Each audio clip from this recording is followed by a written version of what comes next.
OK, well, that is the Sunday Papers, and we'll go straight to our program guest now. And this morning we're going to be joined from Brisbane by the Treasurer and Deputy Prime Minister Wayne Swan. Good morning. Welcome to the program. Good morning, Barry. Are you surprised to read this morning that, according to Alexander Downer, though he has denied the interpretation of it, but not necessarily the quotes, that Kevin Rudd once leaked against his own party? Look, I don't think anybody would be surprised to see that the Liberal Party was putting the boot into Kevin Rudd while he's in hospital. They'll do anything to avoid a discussion about the real issues in this campaign, like My Super, building up the superannuation savings of all Australians, giving them good value for money. For a 30-year-old, for example, our superannuation reforms will be worth about $150,000 when they retire on average earnings. But that's not an automatic thing, is it? They have to go through a process to qualify for that? Well, there's two things here, Barry. Of course, there's the improvement to the superannuation guarantee, which will add about $108,000, and then there's the better value account, the My Super account, if that can be accessed, which would add about $40,000. A fantastic reform, and a reform which is at risk if Tony Abbott is elected Prime Minister of Australia. It's exactly the issue that the Australian people want to hear about in this campaign. Who's got the policies to broaden and to strengthen our economy? OK, if I can go back to where I started, though, are you then no more persuaded that Kevin Rudd is the source of the leaks against Julia Gillard? Oh, Barry, there'll be claims and counterclaims like this all the way through the campaign. I said it during the week. Kevin Rudd is an honourable man. We will see these claims go on. I think we will be doing the Australian people a very big disservice if we go on having this type of discussion. What they want to hear about are the issues, the strength of the economy, how we avoided recession, what we do as we go forward to strengthen and broaden our economy. What are we doing in health and education? Mr Abbott is a very big risk to all of those issues. But you say Kevin Rudd is an honourable man. I want to take you to the Australian on Saturday, and a Rudd confidant from Queensland had spoken to Kevin Rudd and then in turn had spoken to Peter Van Onselen. Now, this person quotes Kevin Rudd directly as saying this, that Wayne Swan drove the agenda on the mining tax.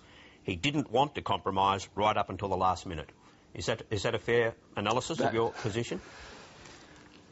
Barry, if I read everything that people had written about the mining tax and a couple of other very big issues and took it all seriously, I would just have to say that so much of the journalism in this country doesn't necessarily get it right, and we can have the claims and the counterclaims, but it doesn't mean to say it's true. But this is not even a leak. It's a direct and a declared trail back to Kevin Rudd, and he's telling people that you were the problem on mining tax. Well, so it is claimed in that paper. I don't accept the validity of that claim. Is it true, though, as he said, that you were the one who was holding out until the last minute? You were refusing to compromise when that's precisely what needed to be done?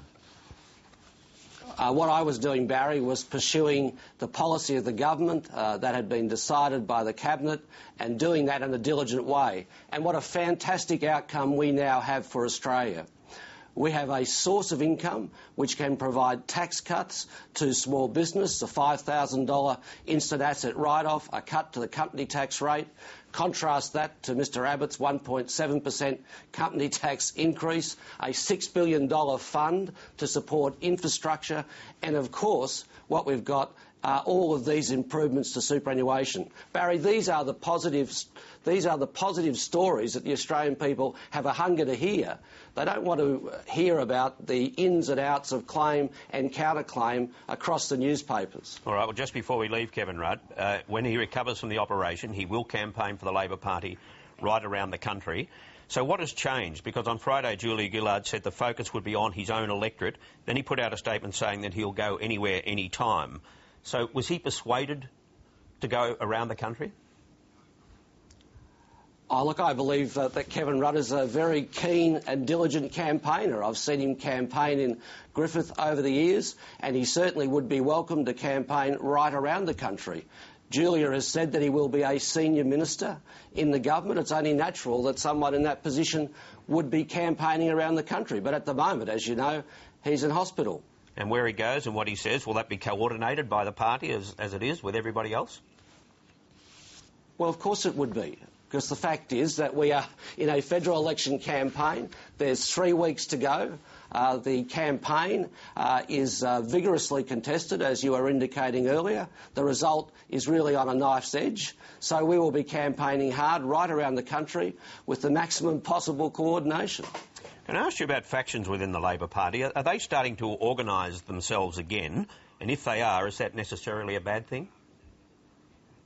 Well, I've not seen any evidence of the factional outlook changing. As you know, Barry, the factional affiliations have broken down dramatically in recent years, and the decisions that are taken in the Parliamentary Labor Party are taken generally by individuals working within their own ideological and personal framework. So, as you well know, the links between senior ministers across the groups are very close, and the factional affiliations aren't terribly relevant. But the right-wing faction was organised enough to come to you on the very day of the coup and tell you, as the Treasurer, what was going on. Well, Barry, so you assert. My assessment of the situation through all of that was that there was a broad view across the caucus which existed independently of the factions, and there was a broad view for change. I want you to have a listen now to something that Julia Gillard said in a speech in 2006. Before you can persuade Australians of your credentials to run the country, you have to show that you can run your political party. And to do that, we must unshackle our party from the factions. It's time to stop mincing words and to acknowledge that factionalism in the Labor Party is out of control and destructive. Now it appears as if she unshackled the factions. Well, I don't believe that at all. I don't even understand the basis for you making that claim. Well, because of the nature of the way that Kevin Rudd was brought down, and that it was organised by factional leaders. I don't accept that characterisation at all. There was a very broad view across the caucus for change in the leadership. And it existed independently of the views of factional leaders, and I think the speed with which it occurred demonstrates the strength of that view right across the caucus, Barry. So then you and Julia Gillard, if you were to be re-elected, you would work to keep the factions shackled? There's no doubt that what we have to do is to take all of our political decisions, all of our decisions about the future of the economy and across all of the policy areas in the national interest, Barry.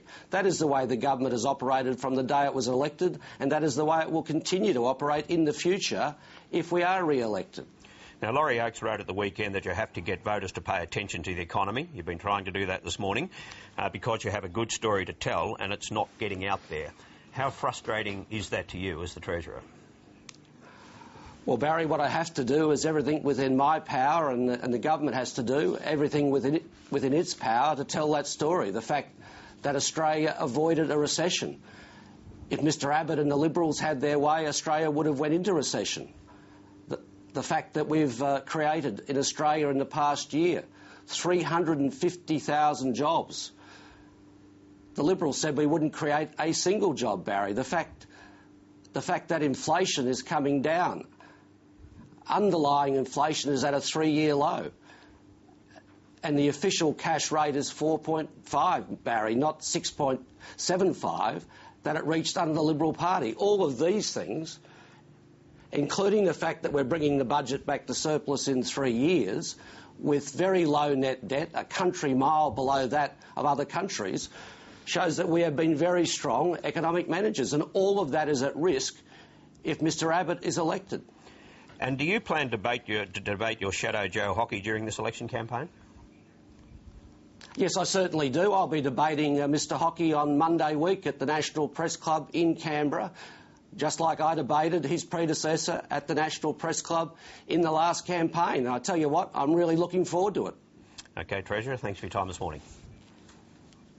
Good to be with you.